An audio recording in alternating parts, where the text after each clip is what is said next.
Good morning, good afternoon, good evening. It is the Boom Bar right here on your Boom Radio NG. My name is Dolupo and I bid you a warm welcome to the bar today. Thank God it's Friday. So we're going to be talking about quite a number of things today. It is Friday, so it's New Music Friday. We're going to talking about a lot of music, quite a number of albums are out this week. So we're going to be talking about that, and even songs generally. We're going to be talking about that today, and there are quite a number of things. A few more updates from Nigeria's Democracy Day yesterday, and a lot more people have had a lot of things to say about some of the things that the president did yesterday, some things that he said, and just general conversation around the Democracy Day. We're going to be getting to talk more about that. Sadly, updates from India plane crash that a lot of people are saying seems to be the deadliest plane crash in the last decade. There's quite a number of conversations that has popped up. We're going to be talking about that. Then Israel, Iran. Woke up today and kaboom! What's happening? We're going to be talking about that. There's quite more, a bit of conversation also in sports, transfer news. The transfer window is heating up. Looks like there are a lot of hijacking here and there, a lot of moves. We're going to be talking about that as well on the bar today. So sit back, relax, and enjoy today's show. My name is Ola Dolupo, like I said before, and with me in the studio is Shola Rogers. Good morning, good afternoon, good evening. Thank God it's Friday. New Music Friday. Let go.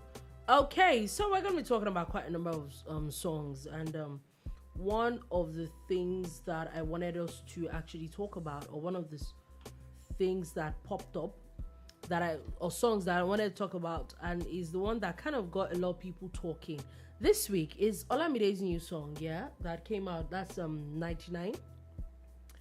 And it's not even just about the song, and is more about the people on the song, specifically Asake.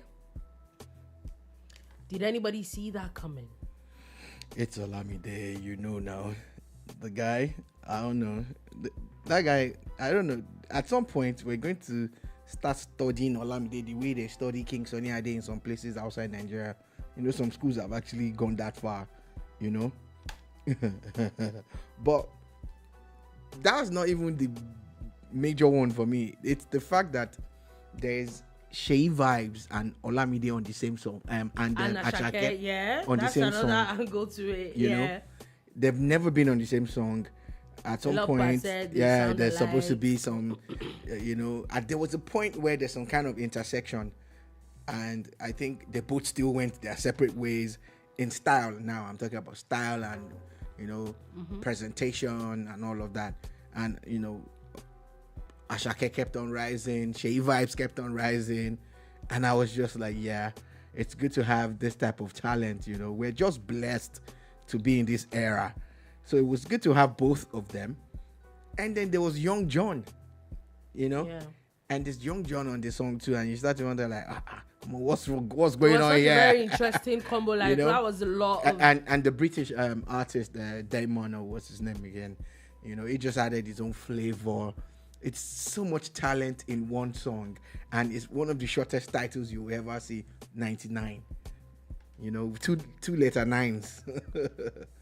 So shout out to Olamide. We're waiting for the album. It looks like it's going to be epic. From the look of things, it's really going to be epic. Yeah, it definitely is. The album Olamide, Yeah. It's something that they're definitely looking forward to. Anyway, so with that, there are quite a number of songs, like I had said earlier, that dropped, or a lot of albums. First thing, Mayor Kun decided to release his album. Yeah, it's still a few days ago, I think he had released one song from the album. But now the album is out. Still the Mayor. Why can I? That's you? Yeah, I'm trying to monitor, but I've turned it off. All right, apologies for that interruption. Yeah, it's still the mayor, the mayor of Lagos, or self-appointed. Yeah, but yeah, and listened to maybe just 4 songs on the album yet. I'm going to listen to the rest of them. I've listened to the 2 songs featuring Fireboy already. Yeah. And I saw him tweet at Fireboy a few minutes ago. It was like, man, I'm a big fan. We did 2 songs together, and the 2 songs made it to the album. That's like that's massive. That's massive. Yeah, it's interesting to see a lot of the matchups that he had on his album, and it's interesting. We'll see also there are quite a number of albums as well. Then Malik Berry that also released an album, If Only Love Was Enough. Yeah, Malik Berry, when they called, that's how I always remember him. Then one of my favorite Malik Berry songs of all time, Sunshine. I was looking for that kind of flavor, and I got it on this album. He has a feature with Tiwa Savage. It's a nice song. He has a feature with Wizkid also. Situation, or what's that called again? Another Malik Berry kind of flow. There's another feature that I listened to. I've listened to about 5 or 6 of the songs on that album. And I think Malik Berry has really just done it again. I just hope and pray that all these things that we're talking about, you will take your time to actually sit down and listen to these guys and all of that. These guys as well. We're still on albums as Rick Asani also released Lagos Lover Boy. Yep, Rick Asani. Let me start with the collaboration between Neo, Joe Boy, and Rick. Yeah, he kind of remixed the Lover song. I'm like, what's this? This guy is bad. Like the kind of vocals on just one particular song. Yeah, the talent that you had to put on that. Then there's the Lagos theme to it. Lagos Island Boy. He has a song too about Island Boys, and shot the album cover and some parts of one of the videos in Isaleko, Lagos Island. And again, there's a song with Nonso Amadi. It sounds like it's Nonso Amadi and Rick Asani. And there's one other one that he has this like Fuji flavor and all of that, especially towards the end of that particular song. And there's a feature with Portable. Yes, there is. And I think I listened to the entire album this time. I listened to the entire album. I picked up a few of my favorites, and there's something about music. At times you hear it the first time and it hits different. Then you hear again and it hits you differently again. So this particular one, I've listened to the entire album. I have about 7 or 8 favorites already that has already I had me put them on repeat. I played them 3-4 times because I'm a big Rick Asani fan. Okay, before we leave the issue of albums, CK decided to drop an EP, CK the Second. Yes, and Nothing Spoil is the only one I have listened to on the EP, and I'm already bopping to it yes, CK is extremely talented. There's some, and on that one, I think he has Bella Shmurda. I think he has Bella Shmurda on it. I listened to that already, and I'm going to take time to listen to the other songs on the EP. I think there are about 5 or 6 of them. I'm going to go back to listen to them. But it shows that a lot of these Nigerian artists have been busy. Yeah, they're doing really well. And then a few years ago, we would sit down here, and some of them were talking they don't need to enter the studio. They don't need to blah, blah, blah. I think it was COVID that changed it, because and I think people started working harder and started dropping songs. And I think that with the industry, you need to go on tour. You need to make more money. What do you want to sing? Just that one single? Other than that, and you're done? Also think that with the number of artists and the body of work that isn't put out daily, you will quickly get forgotten. Yeah, that's an angle. You need to also keep up. You need to keep up. There's the industry is so saturated now. If you that it's possible that every day of a week there's new songs. Today everybody is buzzing about the song. The next day is another song. The next day is another song. So if you don't stay relevant, you will be gone. Yeah, because again, the bulk of the monies that they are now making beyond endorsements actually comes from them being able to, perform to audiences, and you're staying on that single and one other song, and that's the end, then DJ would not be playing other artist songs or what? No.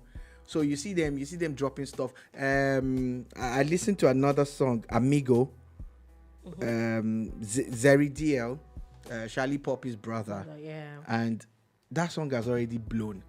Like under 24 hours, it's doing mad numbers, even more than some of the artists we already mentioned here. You know, and I'm happy for the Charlie Poppies and the Zeri DLs. They have a younger brother too, who's also doing music. I think he's also doing music. Yeah, now. He's also on tour with Zeri DL. You know, I'm just happy that the Nigerian industry is allowing a lot of young people express themselves the way they want create, to. You know, something like a legacy. You know. Yeah, interesting. Also, Ladipo decided to give us Fola Shade this week as well. Interesting. Yeah, 2 weeks ago he teamed up with Style Plus to do some kind of remake of Olufumi. It was adding the missing flavor to it, and it came out nice. It came out well.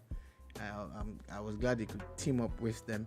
So when I saw Fola Shade, I'm like, is it going to do praises Fola Shade? But it's a completely different song. I don't know if I'm right, but you might hear a little bit of Johnny Drill somewhere. I don't know. I had that feeling that there's some kind of flavor, but it's nice bars that it was dropping, and I'm like, yeah, it's really about time. I think it's about to drop an album. That's what it looks like to me. I think so too, and I think that is really doing well for himself. Sparrow also now decided to drop Applaudisse, if I'm correct. I'm not sure. Yeah, that's how they've been pronouncing it. You know, the Inyanya had one that was like that. Really big. That was titled like that. So. As well. So there's quite a number of songs over the weekend that you can actually listen to from today, tomorrow, and Sunday. Stick to Boom Radio. We're going to be playing you all these songs from 5 p.m. West African time. All the songs and a lot more. There's so many songs to get through this weekend. So let's get right into today's gist. And there's quite a number of things, like I said, that we're going to be talking about today. And a few updates of things that happened yesterday. And so let's go through a bit of updates from some things that we had talked about at the bar. One of the major interesting things that we talked about at the bar yesterday was the role between the former governor of Edo State, Senator Oshiomhole, and Airpace. And a lot of people have had a lot of things to say back and forth. Even both have had quite a number of things to say. And at this point, I'm like, okay, when is the aviation ministry going to... Somebody needs to, definitely investigate. So today, the Nigerian Minister of Aviation has now put out a statement saying that he has spoke to both parties. He has been on it since yesterday, but he has also asked that the necessary authorities definitely need to look into it and investigate quickly so that they can ascertain what is what, and them coming from a neutral standpoint. I've had a lot to say about this yesterday. Some informed by my personal experience, being someone that's traveled just a few times by local flights in Nigeria, since that's what we're talking about. And interestingly, I've seen different takes, and that's the beauty of life. You don't expect everybody to agree, but there's something that we must tackle if we really want to move forward. We must learn how to be open-minded. You don't need to like Adams or Oshiomhole before you look at the truth of what's going on. I like that they are trying to investigate, but if the experiences I have had on Nigerian Airlines, plus the experiences that a lot of people have shared, are anything to go by, you would know that there's a lot more wrong, yes, and this is biased, on the side of the airlines. Passengers have their own faults, passengers who come late and this and that. But be honest with yourselves, you know, you must know at least one person that has missed a flight before. It happens now. The airlines take off. Yeah, I think that the worst part for the airlines is that Nigerian airlines have not put themselves, they're not, would I say, cover themselves in glory. So it's kind of very difficult to, what's the word now? It's kind of very difficult to be on their side. And I'm not saying that they're wrong on this one. Funny enough, on this particular one, they might not even be wrong. But like I said, they had put themselves, there's so much. If you actually go, especially on Twitter, a lot of people have so many bad things to say about even the airpiece themselves, about the Nigerian flights. So it becomes such a very difficult thing to be able to say, oh, they're right. Because, you know, everybody, by the time you hear this story, everybody like, oh, there's something like that seems funny. Even the senator himself, basically, because there are now even videos that have come out of supposed people that I'm guessing they were also supposed to be on that flight, that they too kind of had issues, but of course they're not popular or influential people too. So Jonathan, so it was quite a number of things that happened. So that's why I said that it might be really, really, really, really difficult for airpiece to get out of this. Maybe that's why there's a need for investigation and then just not hear from one side to another. But the Nigerian airlines have not covered themselves in glory since God knows when. And you know what amuses me is that a lot of people I've not heard so many complaints about airpiece when they travel abroad. Oh, I said personally, I've not. So it's kind of funny that you have these issues. How is it easier for you to pay people, or people should pay you and take them on longer journeys abroad, and you don't have as much issues as 1 hour, 2 hour flights in Nigeria?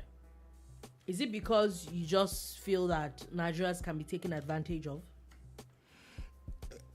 I also wonder, like, I can't jump on that one and answer like that in a affirmative or not way, but I also wonder, is it that we don't have the knack, or we don't have the ability to run or manage airlines? Mm-hmm. Are we really that bereft? Like, really and truly, why can't we?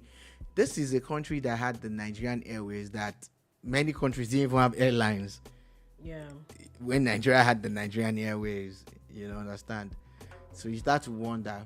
And one of the reasons why I'm saying that is that we probably have the highest number of airlines that have also packed up in the world. Yeah. We must be sitting somewhere in the top there, because there are some airlines that you used to hear about that you don't hear about anymore.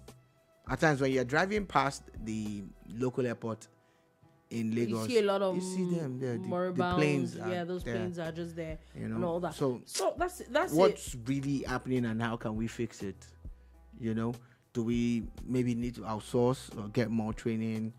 Does government maybe need to create some kind of fund that would allow them compete with, you know, their international? Because these are just local flights. These are 45. That's my own 45, 50 minutes. Max, one maybe hour. 2 hour flights. I don't think there's anywhere you're going in Nigeria that you can't go in 2 hours. Do you understand? So I'm like, okay, so what exactly is the problem? But hopefully that something will be looked into, and the minister and the ministry will come out with maybe facts and figures. Then we can say this is person to blame and this person not to blame. But talking about flights, the whole world has been commiserating with India. It's such a very, very, very sad thing that happened. The videos have been going around. It has also been said that the first black box has been found. In fact, I don't know how true that audio is. There's an audio going around of the pilot where he was talking about how he's not gaining altitude and there's something wrong, and this was barely a minute after they took off and all that. So it's a very sad one. As of today, the death toll is about 260, and this is people on the flight and people on the ground that the plane went to meet. It was said that he literally crashed into a medical hostel. Sadly, there's only one person that have been found to have survived this as well. I honestly still just don't know how to process this. It's strange. It's all shades of strange. We've heard about how planes take off and they have issues and they're able to turn back or land or even crash land safely. But this was like so fast. It literally just took off. Pew, pew. So it was more of a he shouldn't have taken off. Yeah, it's strange, pretty strange. And when you start hearing all the human angle stories now, it's sad. A man that has been in the UK trying to get his family over, finally got his family over. They're going back finally, and they all perish. Or a young bride that her husband is in London, and she finally got visa to join him in London. She got married earlier in the year. Joining, there's a picture of her and a father that brought her to the airport, and kaboosh. And there's so many stories like that, and it's such a very sad one, very very very sad one. Our thoughts, our prayers are with families, and it's even sadder for people that literally just in hostel lunch break. People were just eating on their own, and a plane literally. That's the medical school. Yeah, it was lunch time, and they just It's really sad. What kind of risk can you say that you were involved in eating in your hostel? It's such a very very sad one. But like I said, our thoughts, our prayers are with people of India. However, as some people are dealing with plane crashes, some others are dealing with what's the word now? Conflict, and it looks like Israel and Iran are officially at each other's throats. Israel hit Iran's nuclear sites. It's said that they killed a lot of top brass with the major strikes that they did. It has also been said that Iran has struck with a drone attack with that, and there's a lot of conversation coming from it. The US president had said that yes, he knew that Israel was planning to attack Iran, and Iran had told Iran to do some things to avoid, and they did not. Kind of blaming Iran for what Israel did. Global airlines are canceling flights all to the Middle East, and nobody want to risk their plane landing in any of those places at the moment. So it's a lot of tension brewing. A lot of countries are also saying, okay, the tensions need to calm down at this point. There's a lot of pressure, it's what's going to happen. Is this going to escalate? Is somebody going to intervene? There's a lot. Yeah, it's a whole lot. And you already mentioned what one of the world leaders is saying. I saw another message or statement coming from the UK's leader of opposition, Kemi Badenoch. Oh God. Kemi Badenoch saying, of course, that they support the Israeli strike. I've seen images of the precision of these strikes. Like in an apartment building, a particular apartment was hit, and the building is still standing. It was the apartment of one of the top people in Iran's security network, and they said they are taking down their nuclear abilities and arms and all of that. Then Iran tweeted, in the middle of the night, this is me just getting on social media. Oh yeah, I saw that tweet. And they tweeted like, remember we did not start it. We did not strike first. Again, some experts claim that Israel have intel that they were going to be hit by Iran, and that's why they struck first. And that a lot of things, because one has to also pick his words carefully, because this is where we are now. This is where we are. Excuse me. I am actually scared. I am worried for the future of the world when two countries with the military might that these two countries have go head to head. I'm really worried. And again, when you hear the rhetoric and you hear the responses from the rest of the world, the so-called leaders of the world, then you know that this is not conflict. This is war. Even Iran is saying it, that the Israeli strike is war. It's a declaration of war. And we didn't sign up for that. Many times I just wish we could just split the world into 2 or 3 or 4.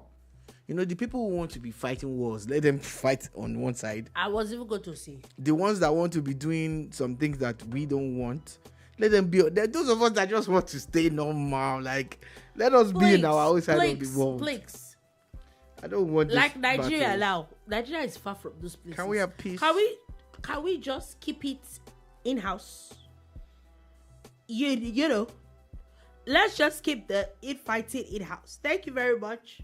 We're just here trying to sort out our own issues. That's why I'm scared, because it will not be. As we speak, we have a lot of Nigerians who support Israel, and we have a lot of Nigerians who support Iran.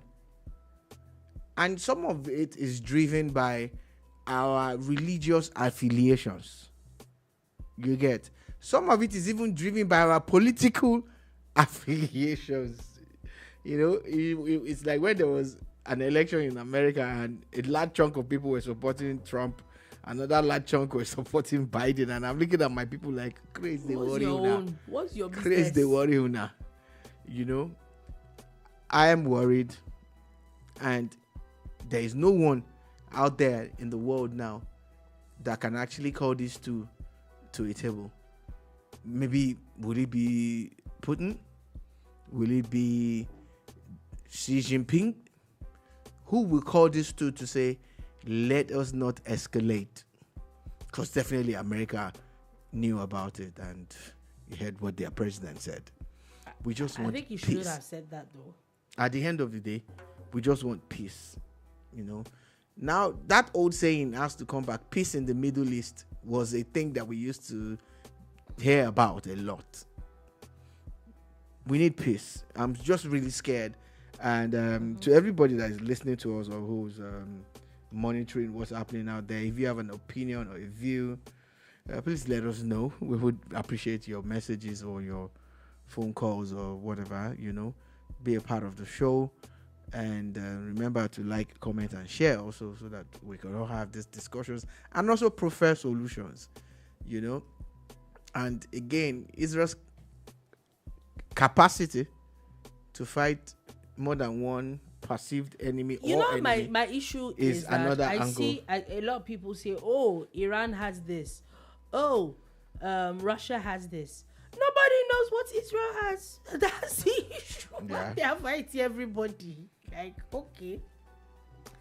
Anyway, let's Google just be going from that. But since we're talking international news, North Korea has also now relaunched its repaired 5,000-ton destroyer. Remember the destroyer that came down and a lot of people literally had their heads on the stake for that reason. North Korea has said that they're relaunching that. Sadly, in Democratic Republic of Congo, at least 30 people died after a boat capsized. Really sad scenario. The world has more money to repair destroyers and fight nuclear wars, but we don't have enough money to build boats that will take enough people from point A to point B. The amount that we spend on these wars. Imagine if they just spent a fraction. These people that when a boat that capsized, again on their own part too. I hope that they are stricter with safety, to know that there's a certain limit to the number of people that they can take on. Because I'm assuming it's more of overload. That's what usually happens, except in cases where there's a collision or there's flooding. When it comes to water and all of that, it's usually capsizing. A lot of times is usually overloading of those things. Now let's move on from that quickly. And I wanted to talk about a bit of politics and updates from Nigeria, but we're going to hold on from that a bit and talk a bit of sports. Now, first thing, so just what I put it out there, Nigeria's open camp as there are ahead of the African Fencing Championships. The fencing in Nigeria is really, really gaining a lot of ground. It seems to be something that the Nigerian sports scene is looking really into, and it's gaining ground on like the usual. If you're not talking of football, then you're most likely talking athletics, or sometimes you're talking basketball. Do you understand? Now there's more awareness on more sports other than the popular ones. Yeah, big shout out to the NFF. Not that one. The Nigerian Fencing Federation, not the Nigerian Football Federation. A big shout out to them. They're doing a whole lot for the sports. And another massive one to Charterhouse. This school came and basically gave fencing a new birth of life, because there was fencing in Nigeria. People didn't know, but it looks like they're really doing a lot in that regard. They took it from 0 to 100 like that. Exactly. Now let's do a bit of transfer news. An interesting transfer news. First things first. Very interesting. First things first is official. Liverpool has now bought Florian Wirtz for £116 million. Yeah, club record.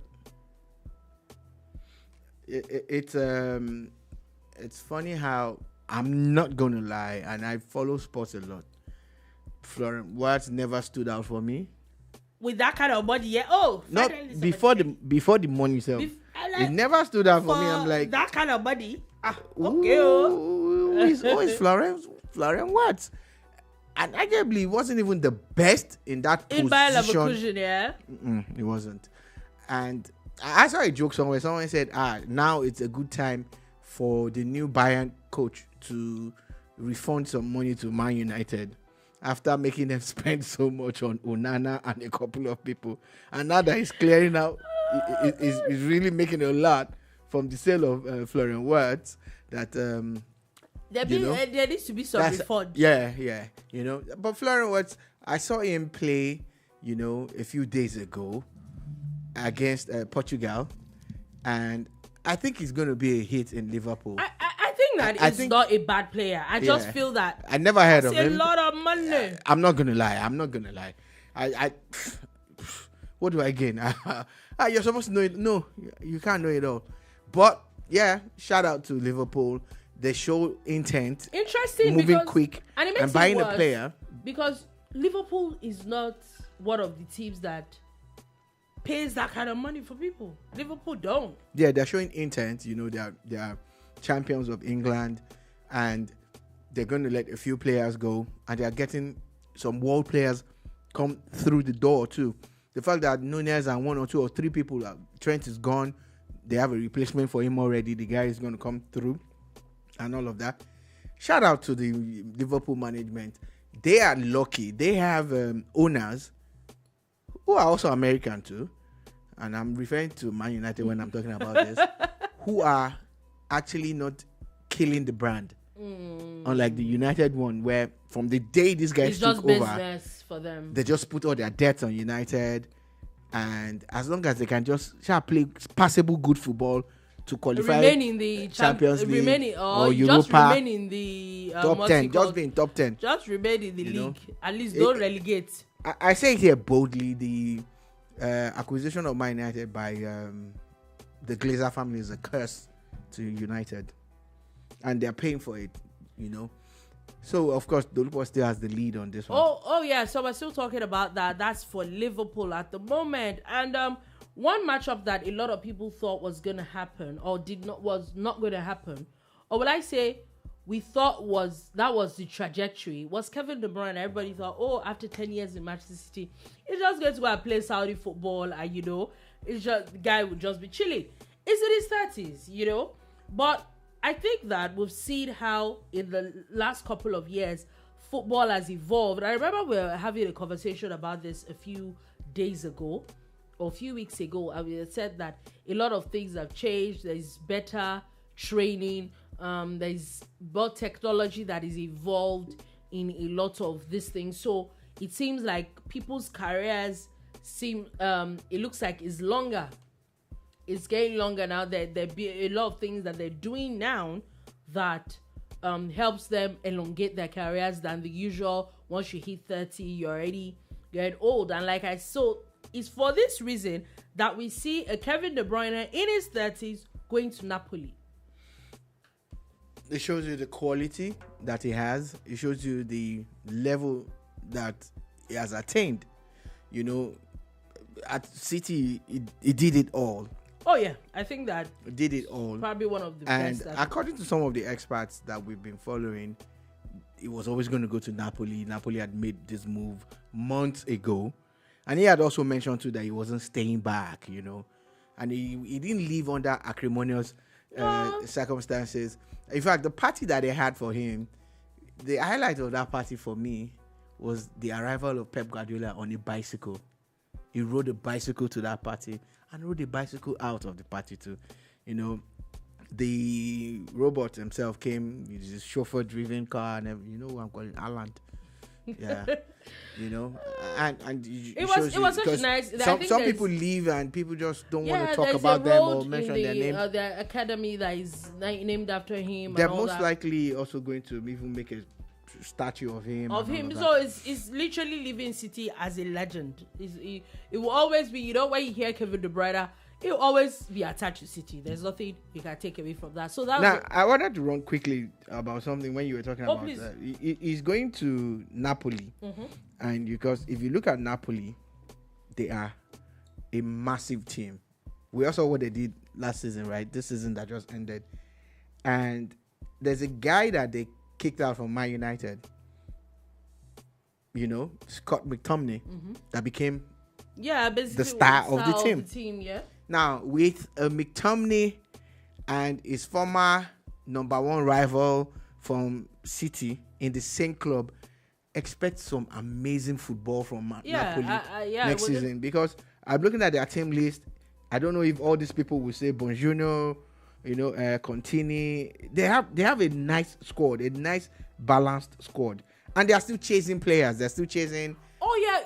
top I think players. That why is that especially if you see the Serie A this final season, it literally went through to the wire. They had to play the last game. Like everybody, it was so close. So it means that everybody is playing top tier football. If you sleep, any little sleep, you're out of the game. So that I do not blame them for doing what they're doing. Everybody is trying to shore up. Now, moving on from that, let's come back to the Premier League. Yeah, more transfers. And another very interesting. So a few days ago, a Brentford player in the person of Mbeumo, everybody had said, "Oh, it was almost a done deal. It was going to United," and it made sense. Yeah. He always wanted to play for United, blah, blah, blah, conversation. And then it was... And I remember... But I also remember that there was a conversation we were having a few days ago. He said, you know what? Until he signed the dotted lines, anything is possible. Yep. Then we hear that Brentford coach... Yeah. Is the new coach Mr. of... Frank. Is beside... Is the new coach of Tottenham. Yep.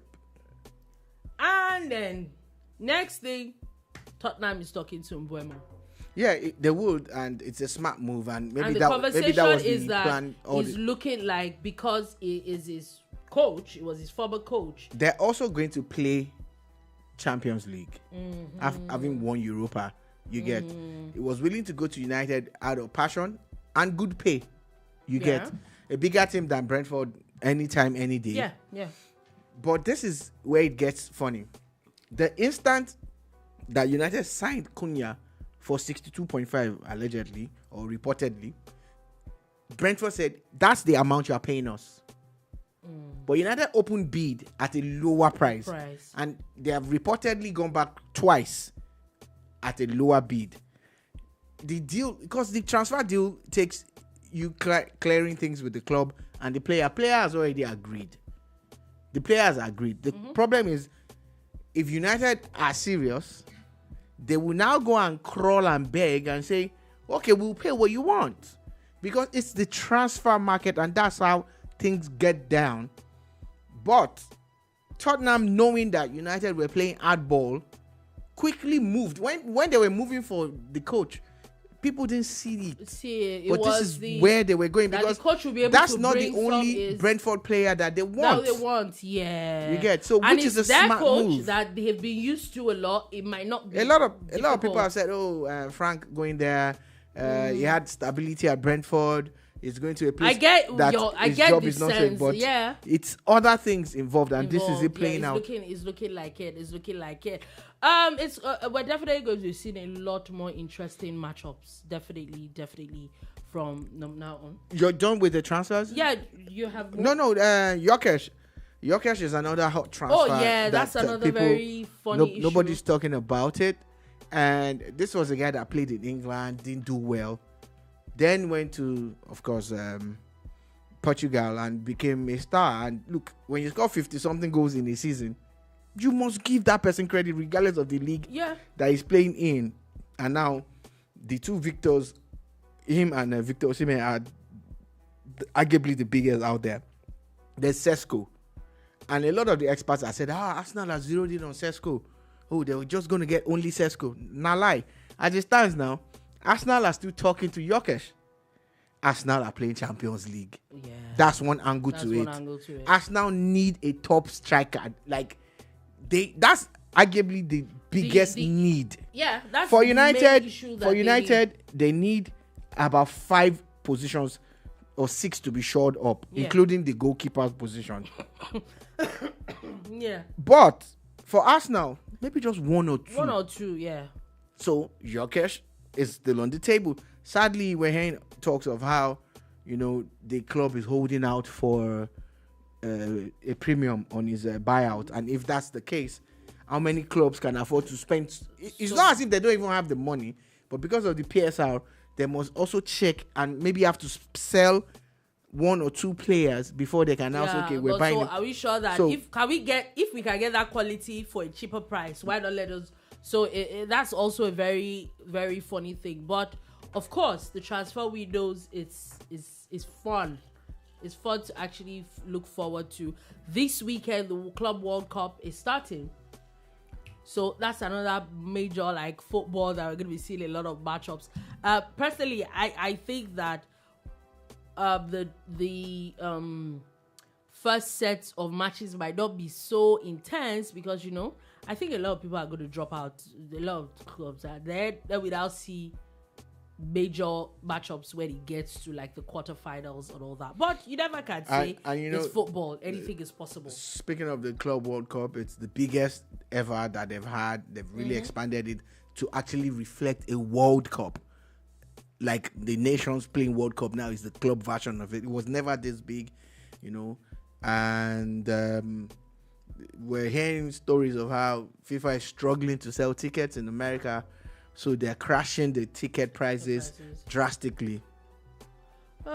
Anyway, we'll see. We'll see. Follow that by Monday. We definitely will have started. So we'll see lots of matchups. Now let's go back and let's talk about a bit of business news coming from Nigeria. According to News Now, Nigeria's total export has hit 20.598 trillion naira in Q1 of 2025.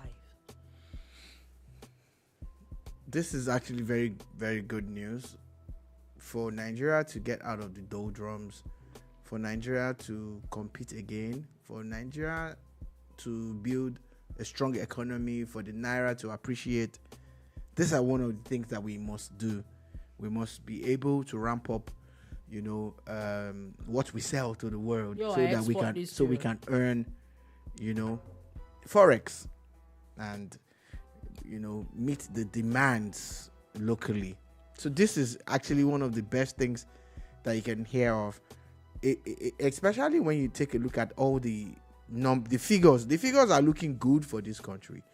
A lot of people don't want to hear this for political reasons. You look at Nigeria's IGR and other things, compare the first quarter of this year to 2024 and previous ones. Look at other indices and you're like, Nigeria is actually on the up. On the up and up. And talking about being up and up, NNPC has now declared some billions of profit.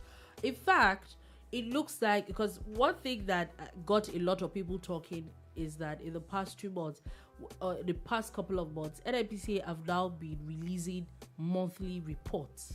They've actually been doing it for years. It's just that people didn't catch on to it. I think they did a lot under eBay Kachiku before. The last Mele Kyari was an amazing guy. I think he did a lot of things with the NNPC, but people just suddenly just caught on to it. They've actually been doing it. Maybe people think it's the new Ojulari-led management thing, but it's actually factually it's not. So we definitely will see, but they actually do really making profit now. At least they're not in the red. Yeah, because for years, all the monies that they were supposed to make was being used to pay subsidies. Yeah. So removing subsidy, I know life got hard for all of us. I was one of the people that really ranted and got angry about it. But with the benefit of hindsight and the new information that we're seeing and things that we're saying, this is the way to go. It definitely is the way to go according to the numbers. And okay, a UK Court of Appeal has also upheld Nigeria's victory in the P&ID case. Apparently he went ahead and went to the appeal court, and the appeal court they don't want to pay the money now. Nigeria had been awarded some funds, some funds that we need that would rival our Daddy Abacha's repatriations from his periodic repatriations. He said that I did not steal money. He didn't say that. I said they said. His wife said. But I'm talking about him. Yeah, he's not allowed to. Has she gone there to meet him and he denied? Are you serious right now? I'm asking the question because the people who send money back say, we're sending the money that this man put here back. Okay, he didn't steal it. He was saving it for Nigeria. Nigeria is collecting it back. P&ID or whatever these ones call themselves to was going to be one of the biggest scams ever. If you have time as a Nigerian or as an African, Google this story, read it. Your blood will boil at how. And I'm sure these things have happened many times in the past. Yeah, and then they just had to, shout out to. They had no plans of doing anything. They just came and created some kind of facade, bogus thing, and that's it. Anyway, moving on from that, like I said, there are quite a number of updates we're going to be talking about. Police rescued 73 kidnap victims, arrested about 175 suspects in Katsina State. Shout out to the police. Thank you and well done. And also, sadly, a correctional officer in Zamfara attempted suicide.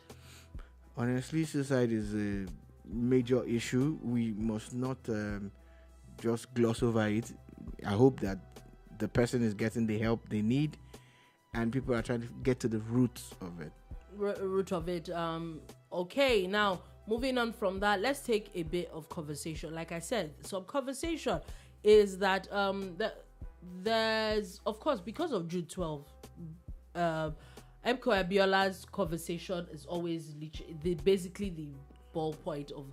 And in an interview with one of Abiola's children, he has said that IBB, who was said to have nullified that election. Was not said, he nullified the election. Oh God.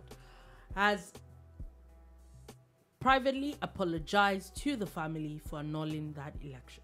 It's nice now. Thank you. You did well now. You see, it's a good thing that he privately apologized. You see, it's good. You see, it's like, you beat someone publicly, then you now beg them private. It's good. It's very good. Thank you for privately apologizing. Now at least maybe we can now make MK. MK is gone. Sorry, he can't be president again. Too late. Yeah, this your apology, sir. But you know that what will it do? Kilomata. We queued up that day. We queued up, 30-something years ago. Anyway. Say you apologize privately. For some of us that did not queue up. Privately, there. There's also a lot of updates from the 139 national honors that the president dished out yesterday.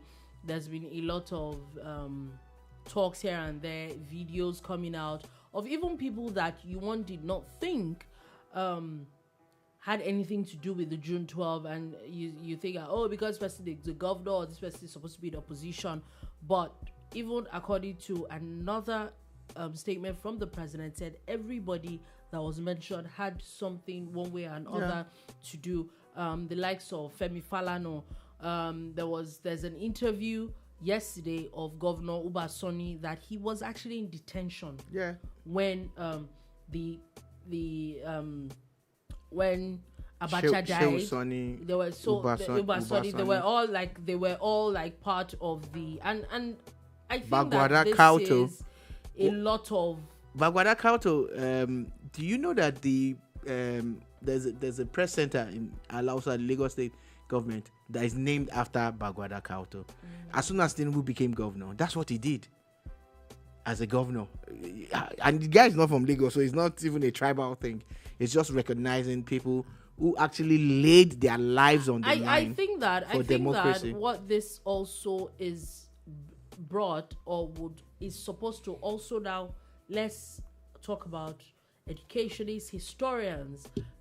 It's like the younger generation need to know the stories. They do. They need to know the stories. They do. Because a lot of people on that list, I'm like, I was actually I had to do a lot of research myself. I have to put Auntie there. Auntie Ayobi was recognized. You get. Now, she's not a big fan of the government. She's always been an activist. And for the first time, she gets recognized. You get. It's massive. And the man is not looking like, this one will support me again. We used to be on the same side. We're not. And, and it's massive. When I started going through that list. It made me remember, because don't worry, but shout out to the president on this one. And a lot of people have also had something to say about the president giving a presidential pardon to the Ogoni 9. And can I tell you what we felt being around then? And I'm not trying to load it or make like I'm old or whatever. That's not it. We all knew that these men were innocent. Funny enough, there's been a lot of conversation about this yesterday. There's talks of how people have come out to say that they thought that when Goodluck Jonathan, who's from that region, should have done something about it, he did not.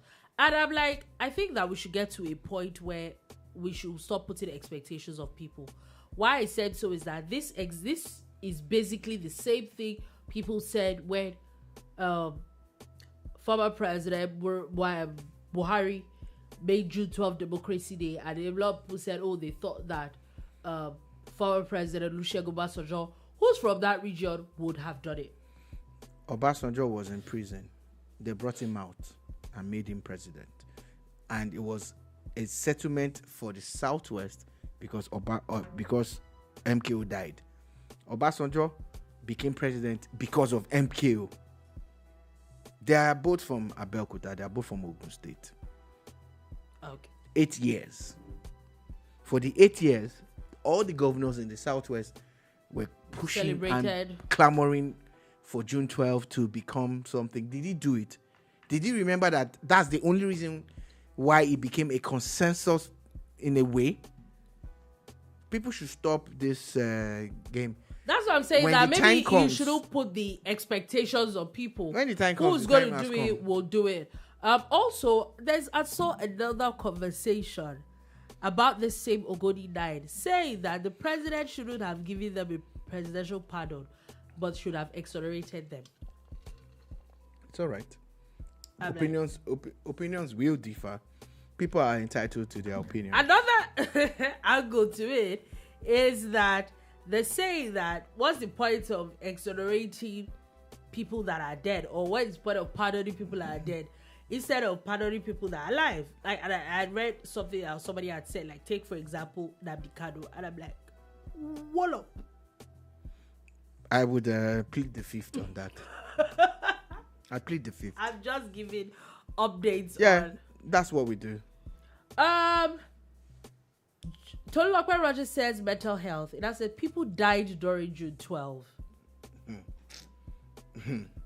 And I think that is what it's always really going to be a stain on how things should have been. We have personal stories to tell about June 12. We do.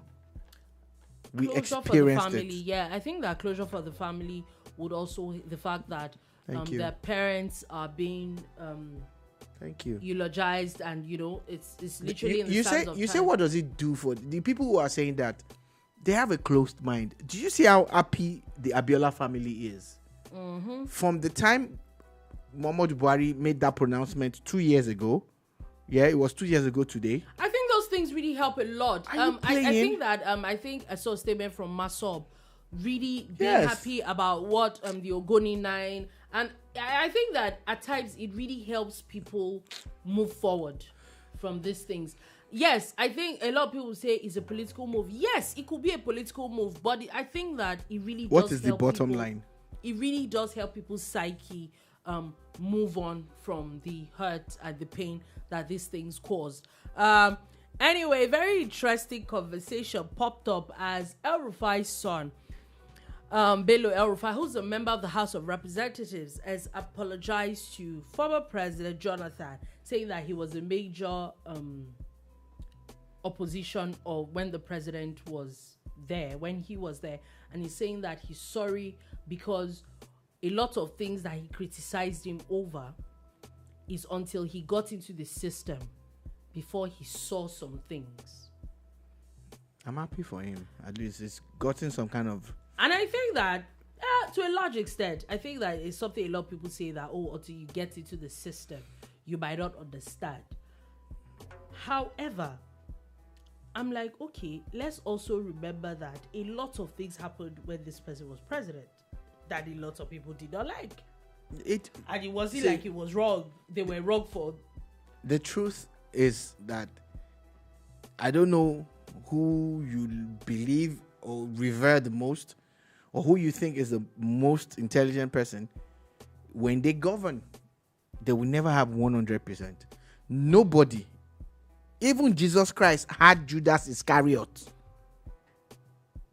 Jesus Christ, the Son of God, he had someone that will sell him. So there will never be a perfect government. There will never be a perfect relationship. There will never be a perfect anything. Only God, and I say this without fear or favor, only God is perfect. So anyway, on that note, that is all we have to take today on the bar. Thank you for listening. Thank you so much for watching. We'll be back again on Monday at 3 p.m. West African time to give you another wonderful edition of the Boom Bar. Do have a beautiful weekend. Peace.